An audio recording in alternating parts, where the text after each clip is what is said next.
আজকে আমি অত্যন্ত গুরুত্বপূর্ণ কিছু কথা বলবো।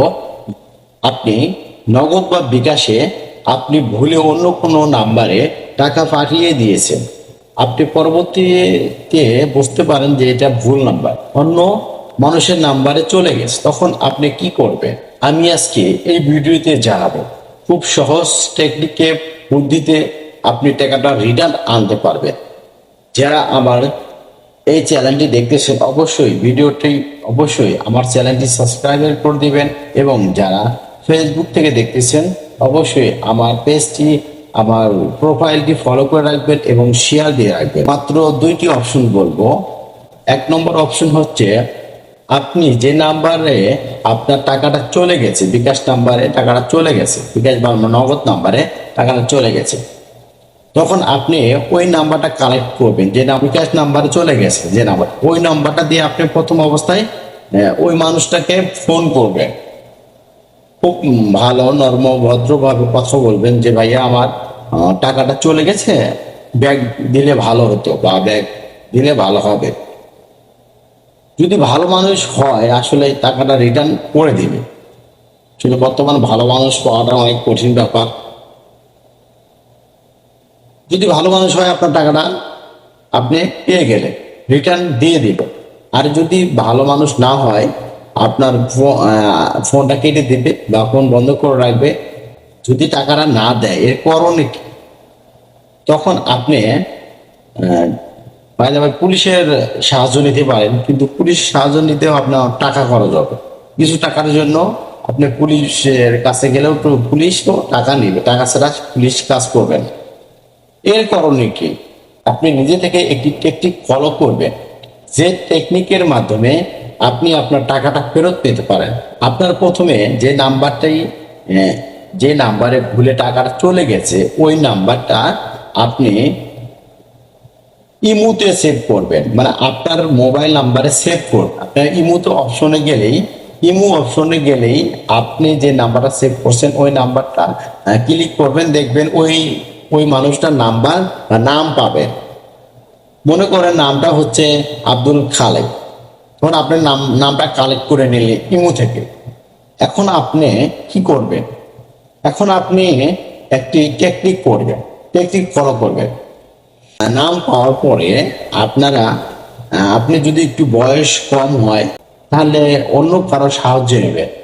আর আপনার যদি ম্যাচিউর বয়স হয় বা আপনার গলার স্বর উচ্চ বা কথার ভলিউম ভালো বা উচ্চ স্বরে কথা বলতে পারেন, সেরকম লোক হলে তার অন্য কারো সাহায্য নিতে হবে না, আপনি নিজে থেকেই পারবেন। তখন আপনি অন্য একটি নাম্বার দিয়ে তার সাথে যোগাযোগ করবেন, মানে পুলিশ হিসাবে যোগাযোগ করবেন।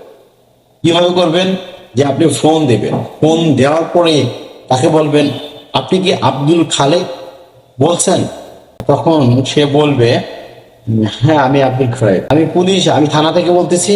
আপনি আপনার নাম্বারে একটি ভুলে টাকা চলে গেছে, সেই মানুষটা আপনাকে ফোন দিচ্ছে, কিন্তু আপনি টাকাটা রিটার্ন কেন দিচ্ছেন না? আমি কি আপনার বাসায় চলে আসবো আপনাকে ধরার জন্য আসবো, না টাকাটা ফেরত দিবেন বলেন? মানে উচ্চস্বরে কথা বলতে হবে, মানে পুলিশ পুলিশ সেজে কথা বলতে হবে আপনাকে।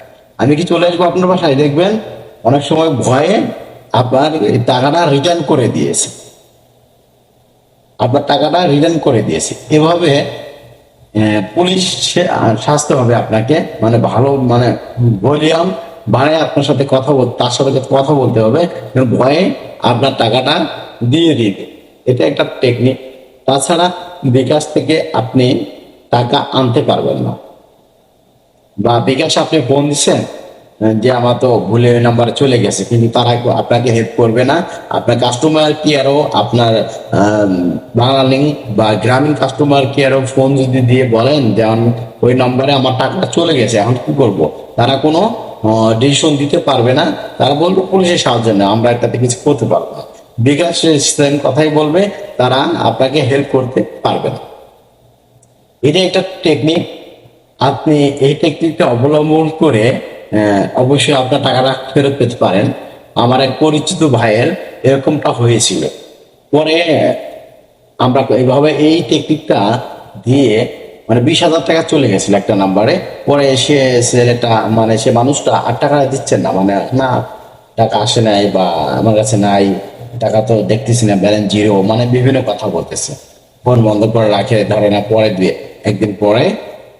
একদিন পরেই মানে এরকম টেকনিক করা হয়েছে। তারপরে মানে টেকনিক করার পর 10 মিনিট পরে টাকাটা ব্যাক দিছে, মানে ভয়ে, পুলিশের ভয় দেখাইছি, তারপরেই টাকাটা ফেরত দিছে।